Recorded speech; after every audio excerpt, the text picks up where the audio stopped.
দর্শক আসসালামু আলাইকুম। পৃথিবীর প্রথম 10টা নিরাপদ এবং আন্তর্জাতিক মানের টার্মিনালের মধ্যে একটা হচ্ছে জাপানের নারিতা টার্মিনাল। আমি এ পর্যন্ত প্রায় অসংখ্যবার নারিতা টার্মিনাল দিয়ে দেশে গিয়েছি এবং এসেছি। তো এই নারিতা টার্মিনালটার সঙ্গে আমার খুব ভালো একটা পরিচিতি রয়েছে। এই টার্মিনালের মধ্যে ঢুকলেই নিয়মিত যাতায়াত করার কারণে এর প্রত্যেকটা স্তরের, প্রত্যেকটা কর্নারের বা প্রত্যেকটা টার্মিনালের প্রত্যেকটা জিনিসের সঙ্গে আমার বেশ ভালো পরিচিতি রয়েছে। তো এবার যখন বাংলাদেশে যাচ্ছিলাম, তখন টার্মিনালের ভিতরে আমি যেটা বিমান থেকে যাচ্ছিলাম, সেই বিমানটা ছিল হচ্ছে চায়নার একটা সাউদার্ন এয়ারলাইন্সের বিমান। তো বিমানের সাউদার্ন এয়ারলাইন্স টার্মিনালে গিয়ে আমার চোখের সামনে একটা অদ্ভুত জিনিস সামনে পড়লো।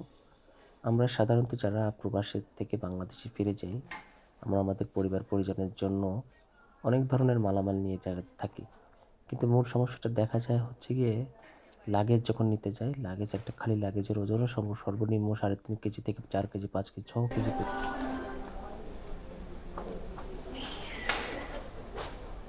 আমরা এখন নারিতা এয়ারপোর্টের এখানে আসছি।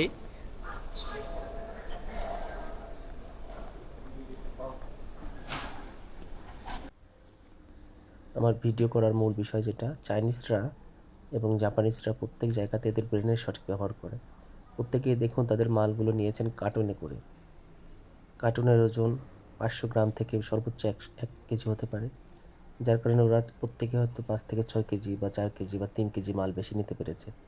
তো এই জিনিসটা কিন্তু আমাদের জন্য প্রচণ্ড শিক্ষণীয় একটা বিষয়। আমরা লাগেজ না নিয়ে আমরা কিন্তু কার্টুন ব্যবহার করতে পারি। কার্টুনে আমাদের বড় একটা মাল নেওয়ার সুযোগ নেওয়া রয়েছে এবং এই কার্টুনটাকে কিন্তু রিসাইকেল এবং আপনি চাইলে ফেলেও দিতে পারেন, কারণ এটাকে বারবার ব্যবহার করার দরকার নেই। তো কার্টুনে করে মাল নিলে আপনার একটা বড় একটা মাল নিয়ে আপনি বেশি নিতে পারবেন। এটা কিন্তু খুব ভালো একটা দিক। ধন্যবাদ।